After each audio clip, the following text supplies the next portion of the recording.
All right. Now, 123 West 57th Street, New York, New York.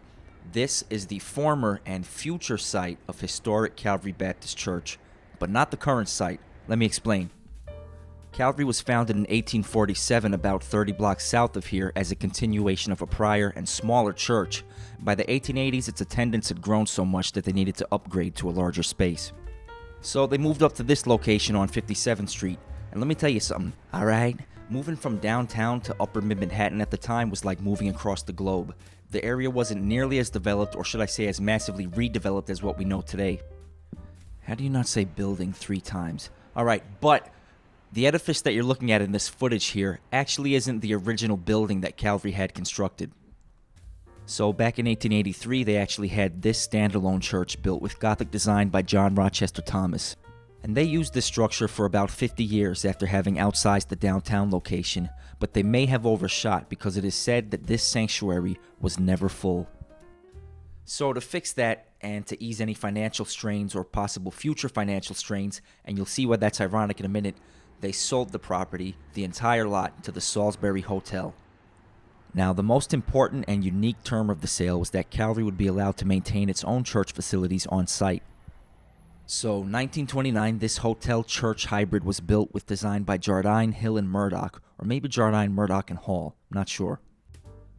Within the single structure are the separate respective hotel and church facilities, but that you can move between inside the building. It's a pretty unique piece of New York architecture just for that reason, I think.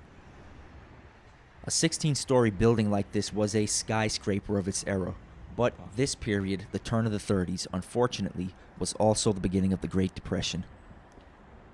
So Wall Street crashes, and in the following economic turmoil, the hotel just can't stay afloat. The hotelier bails, and almost, not quite, but almost by default, the entire property is now in the hands of Calvary. Through the financial recovery during and post-World War II, a recession in the 70s, and another in the 2000s, Calvary continued to own and operate the hotel, while of course also continuing its church next door on the same lot. Now, an interesting factor about Calvary's position, beyond just geographically, is its sort of social standing amongst New York City churches, and also amongst Baptist churches worldwide, but a lot of these historic landmark New York City houses of worship are part of a larger umbrella organization like Episcopal, Catholic, Greek Orthodox, what have you. Calvary Baptist Church is an unaffiliated Baptist church, meaning it's not affiliated with any umbrella group, and so not beholden to any larger umbrella group like the Southern Baptist Convention or the Independent Baptist, which is confusingly an organization and a rather large one. How that makes sense etymologically is for another discussion, but Calvary's unaffiliated stance has let it have its own freedom on taking positions on certain issues, which is a positive, but also has been a negative at some times. There's been regressions and controversies, like its position on dancing at times, and much worse, its position on segregation of the congregants, which it did implement for the first few decades, but was able to decisively and swiftly end without going through the red tape that a lot of other Baptist churches, which are co-organized together, would have had to go through. And that non-affiliation is, I think, what maybe helped Calvary chart its course toward becoming a more metropolitan church than what a Southern Baptist or some other more conservatively denominated church would have been able to.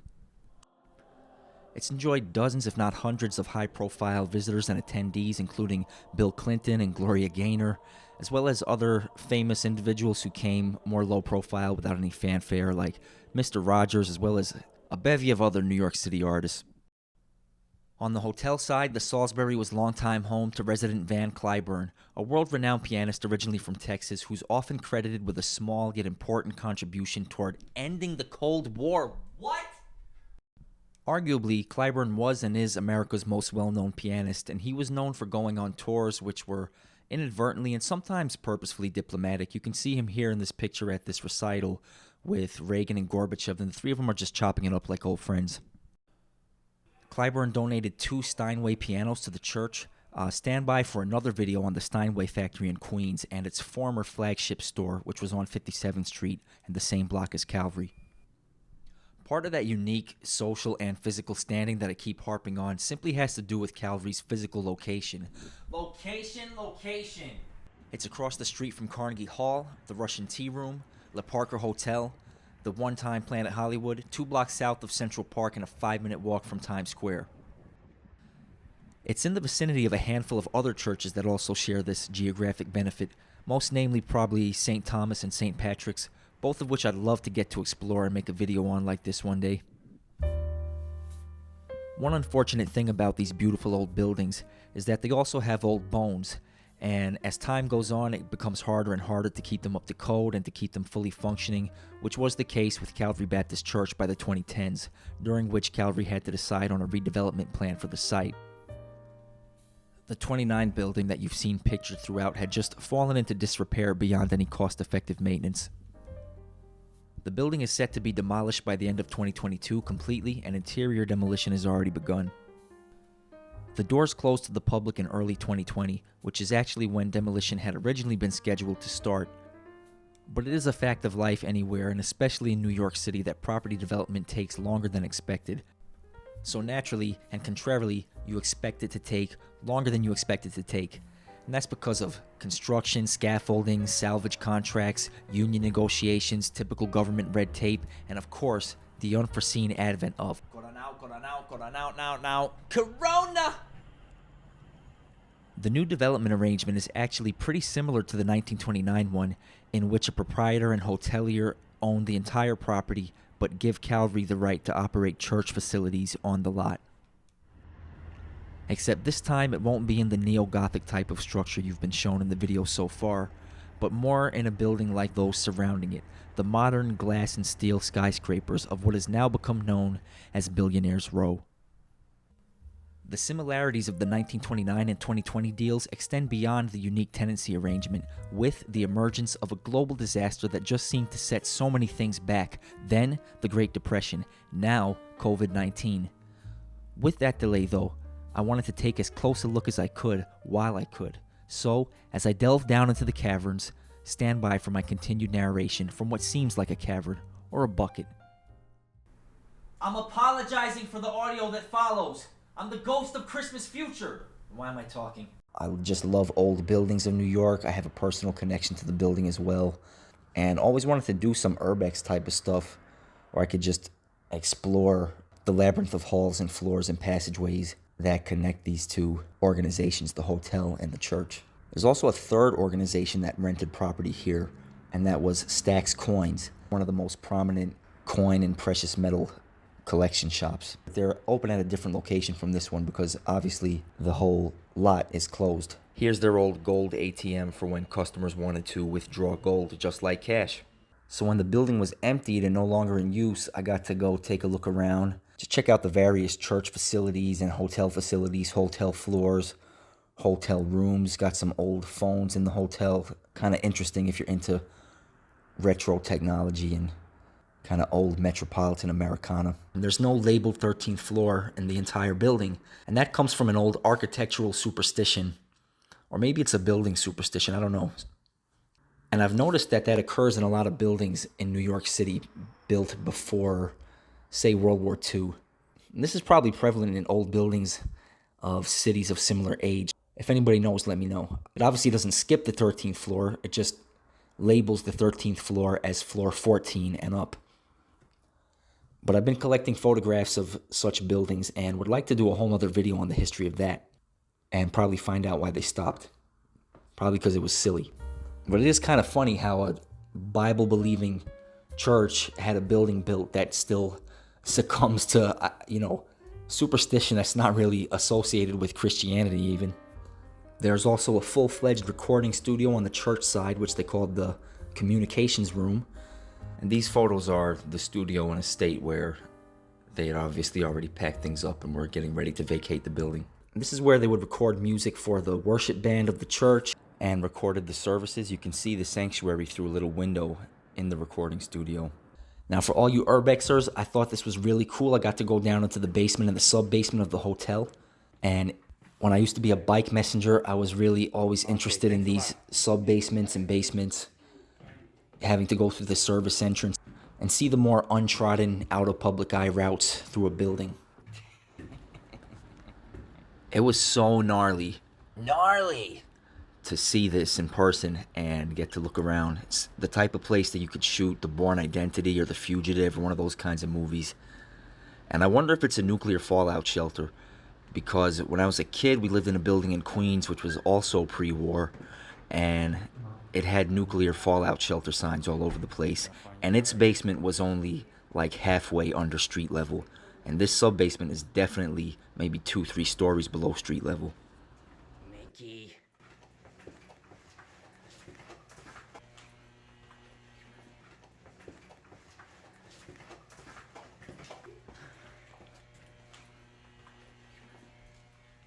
You see him? No.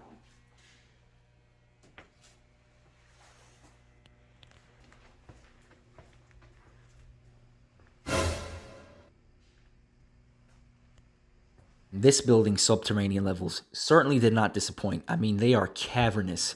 There's hallways every which way. They snake all over the place. Different rooms, different boiler rooms and things like that.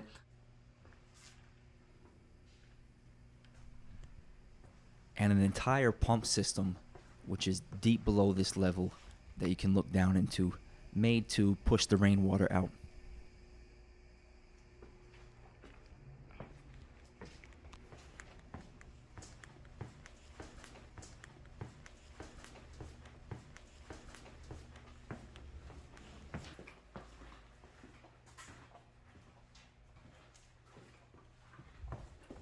In this shot here, I'm walking underneath the steps of the fellowship hall on the church side. And to get to the fellowship hall, you have to go down from street level 3 or 4 flights of stairs. And this sub-basement level is even below that, so it is deep. I mean, it goes deep underground. There's way more elevators than I thought there were. All right. Equally dope, if not more so, was the roof of the building, which I had always wanted to see and been curious of from street level, and has fantastic views of 57th Street from west to east. That's Carnegie Hall, Russian Tea Room, the Metropolitan Tower, the Parker Hotel, and Directors Guild of America. Now, looking north, uptown, for those of us who've never heard of anything outside of New York City, that's Essex House, Hampshire House to the right of it, and in front, closer to the camera with the copper top, that's the Maurice.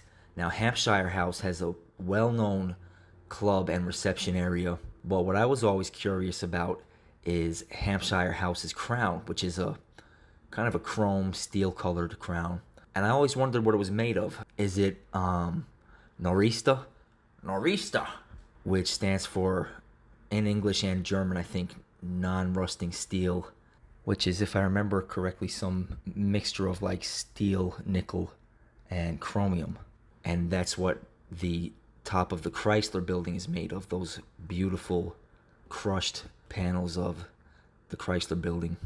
And it's just interesting to me to see the crowns of buildings with such a color as this, as the Chrysler building, and the similar color here that we see in Hampshire House, because much more often, as far as I can tell, when buildings have ornamentation like this at the top, it'll either be copper or some kind of gold or bronze or brass looking color, as is the case when we look uptown toward the east and we see Trump Park, formerly the Barbizon Plaza, with its sort of brushed gold colored crown.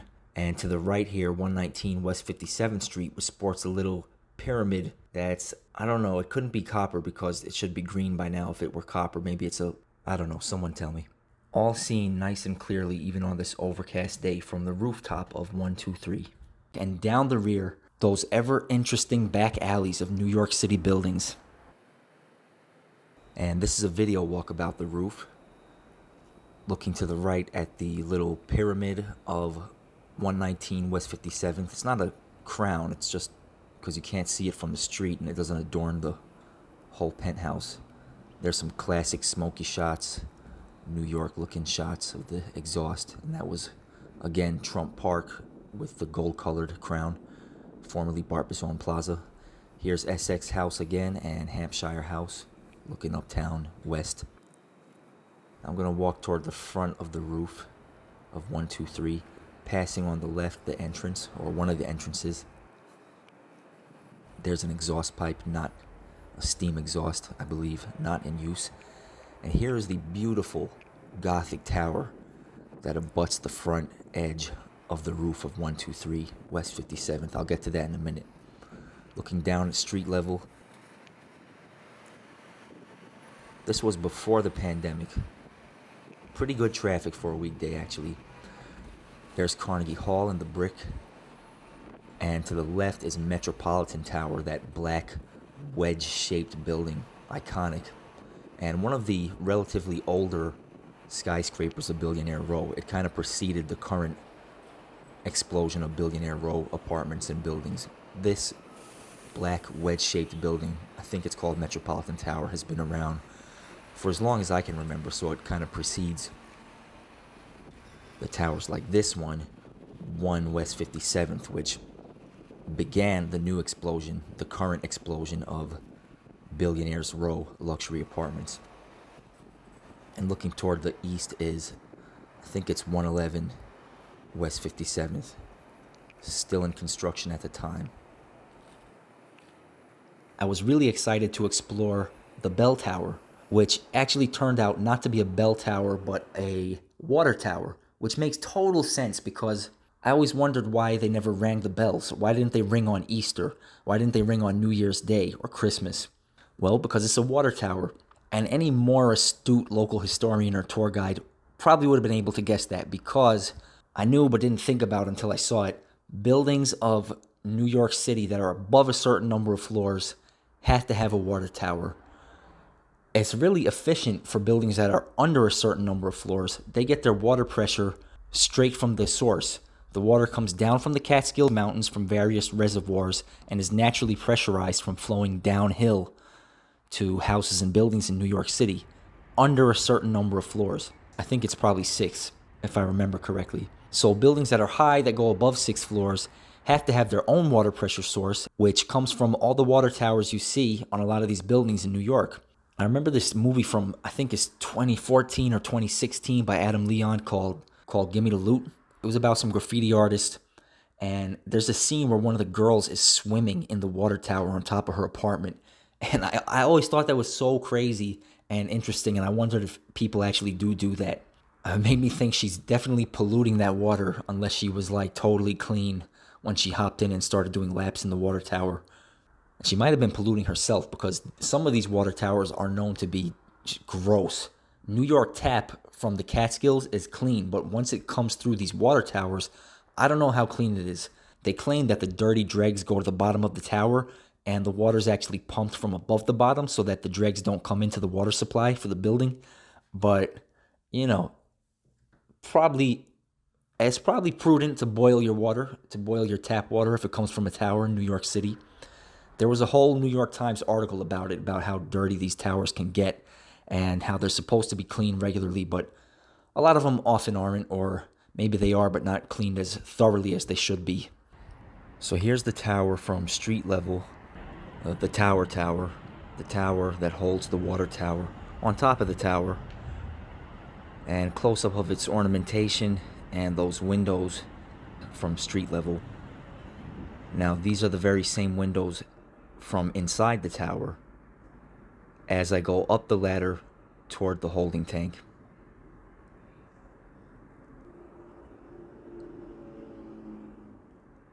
And this is the tank itself.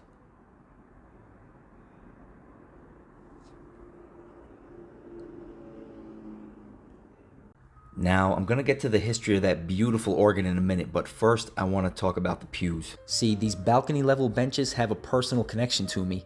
This upper row pew is where my mother's family sat for decades of Sunday service after they emigrated from Jamaica to the States in the 1970s.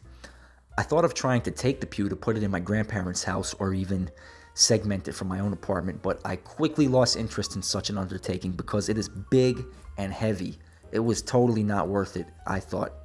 One pastor did take one of the shorter pews for his own home, and I believe others were repurposed to different churches. Whatever happened, I hope good use was made of them. Some congregants took Calvary embossed hymnals and even chandeliers as keepsakes. I got a little carried away and took some door knockers that I had to return, unaware that they'd be preserved in a museum that's going to feature history of this old building inside the new building, which I'm really looking forward to. Addendum, update.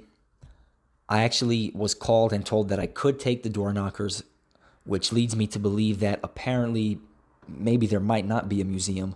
But if there is, and I find out that there will be, I'll put an update in the description, because it would be really cool to have a museum dedicated to this old building inside of the new building. Local historians like myself would love to visit that. I think it'd be really cool.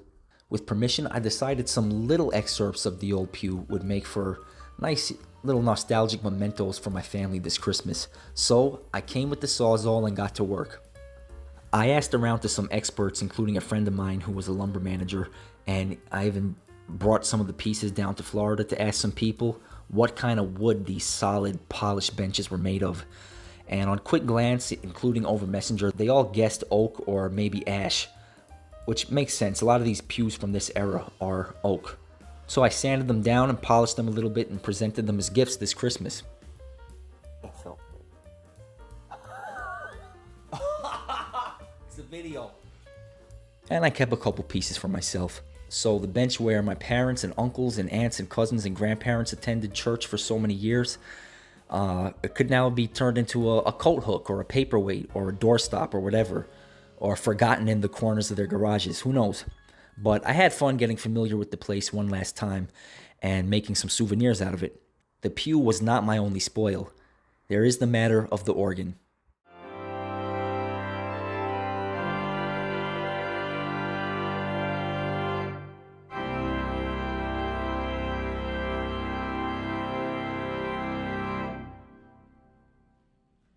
I got to climb up into the cabinets, the room where most of the pipes are stored. You can see a lot of the pipes from the sanctuary, but those are only the central pipes. Most of the pipes for the working organ are stored in these two rooms, stage left and right of the choir loft. One of them you have to crawl through a hatch to get to, and the other one you have to kind of remove this sort of false wall. I guess it's a piece of the mesh screen that hides the pipes. And of course, the access is here for maintenance. It was really nice to see. It felt like Phantom of the Opera inside of those pipes. And it definitely felt like there was some phantom creature or person who occupied the space when you turned to see the chair sitting there alone next to some toilet paper. It was like, why is there a chair and toilet paper there? Obviously, it's probably for the maintenance to come when they need to dust the pipes and the equipment and the equalizer or whatever, but it definitely kind of gave off the vibe that somebody was living there with this toilet paper, because that is one of the bare necessities. And I got to talk to one of the maintainers who said some really cool things and knew a lot about the organ. He was talking to me about how some of these organs, when they're decommissioned and taken apart, people take the pipes as souvenirs and use them for things like making their own doorbells, like making their own custom sounding doorbells, which is really cool.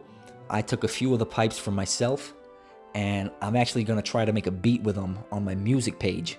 I'll link to that in the description once it's done. I bet classically trained church musicians sure love that idea. Ha! I also gave one of the pipes to my dad. I thought he'd think that was a cool little keepsake that doesn't take up too much room. He's an opera singer by trade and led worship at Calvary during the turn of the century. This century! Where he also met my mom. It's a video. I also sent one of the pipes to Craig Williams. Craig was the music director at Calvary during the late 90s, after which he moved to West Point, where he still currently serves as the Academy's chapel organist. He also designed this Wix-manufactured final organ of Calvary's old building. I got to talk to him at length about that, and I'll show you a clip of the basics and link the full interview in the description.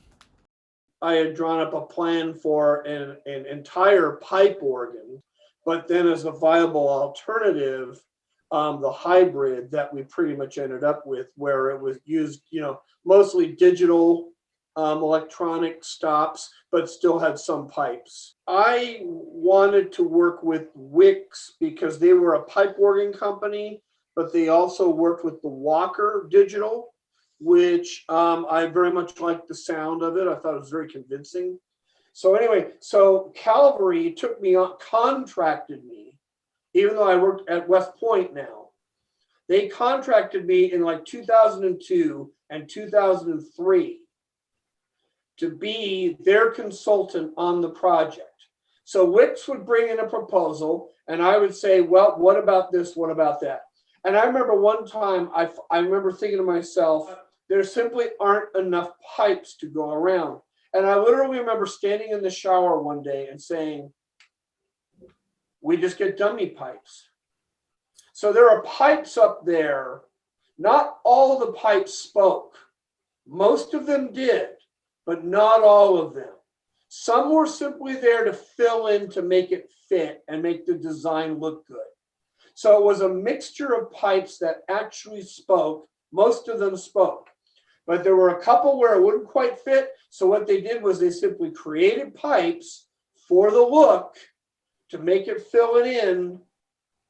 And so that's actually what we were looking at, was that one rank of pipes that was out there, but there were certain pipes that filled it in to make it a broader display and to make all the heights stand at the angles that you wanted them to stand at.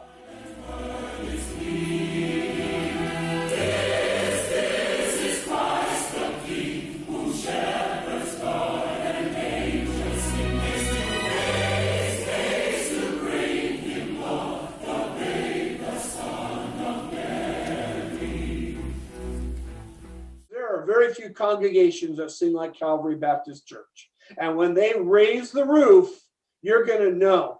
I mean, I said, what you're almost going to need is, if you are alone in the room with you and the organ, just you and the organ, no congregation, and you're playing what you think is a moderate hymn setting, okay, blood should be coming out of your ears, all right? Because it needs to be that loud. Because first of all, you're going to have 800 people walk into the sanctuary. They're all going to be wearing their winter coats 7 months of the year. All right. They're going to be filling in the pews. And then even that's going to absorb a certain level of sound. And then when you come in with the holy, holy, holy, or crowned with many crowns, they're going to go crazy. Okay. And if you sing How Great Thou Art, you're going to have like 2 or 3 singers from the Met try to, see how high a note they can get at the end. And they flew me out to Illinois so that I could work with them on the voicing. 15, 16, almost 17 years later, that organ, just, I guess, through some maintenance or whatnot, I know there might have been an issue here or there, but overall was still working as well as it was. Was really quite, was quite good, because, especially when you're using an organ that much, whatever, sometimes it kind of needs like a major overhaul, like about 20 years in, 25 years in. And it sounded to me like, it was still going pretty strong. So.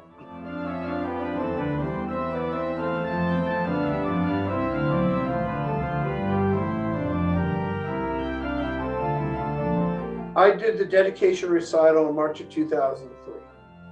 But I know that sometime, what was it, 2016 or 2015, somewhere around that time frame, I was asked to come in and do an organ recital again. And I just remember the organ really being in tip-top shape. Sounded great.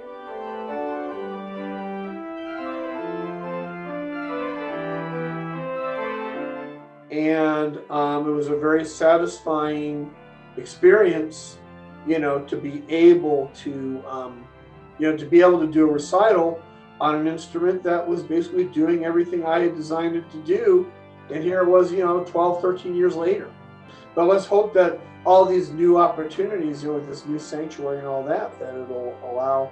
I just hope that everybody has the idea of what the potential is, so, because they are being given an incredible opportunity. I mean, the old Calvary Sanctuary was so kind of special in its way. I remember walking in there, and I mean, it was definitely not your typical church sanctuary.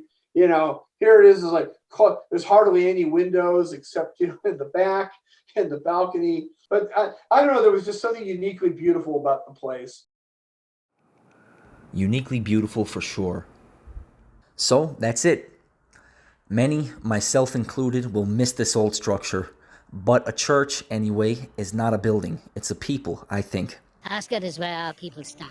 And there's coincidentally actually no better time than this year for Calvary's attendees to become used to the absence of this place, as mandatory COVID shutdowns would have shuttered the property even if there were no redevelopment plan. Calvary's both blessed and troubled history is going to continue to be written beyond any specific building. I mean, all these brand new glass skyscrapers of Billionaires Row, they may someday themselves be demolished too. They've already become dated, made things of the past by new city restrictions on glass tower construction. And it just goes to show how quickly things can get old in this city, how stuck in the past it is, and how simultaneously it is a very quickly advancing city at all times. So, it is a hard truth that even with strong advocacy groups like the Landmarks Preservation Commission and the NYPAP, many more of these historic places will soon have to give way to the future. But my aim, like the aim of many other historians and bloggers and local explorers, is to upload more videos like this to document the beauty and stories of all these old local places. And given that this is like the biggest city in the world, and a lot of them have been covered extensively, I would like to get into some of the more obscure, less covered places, because one could really read up and write up on every point of interest and building in the city, and if they did that every day, 7 days a week, 8 hours a day, they might finish with a couple neighborhoods by the time the geriatric. Financial district, Soho, Greenwich Village, Chinatown, and that's it. The city's just so big and so rich with history. And I hope you enjoyed this little piece of it almost as much as I did personally. Let's go swim in that water tower. It's hot.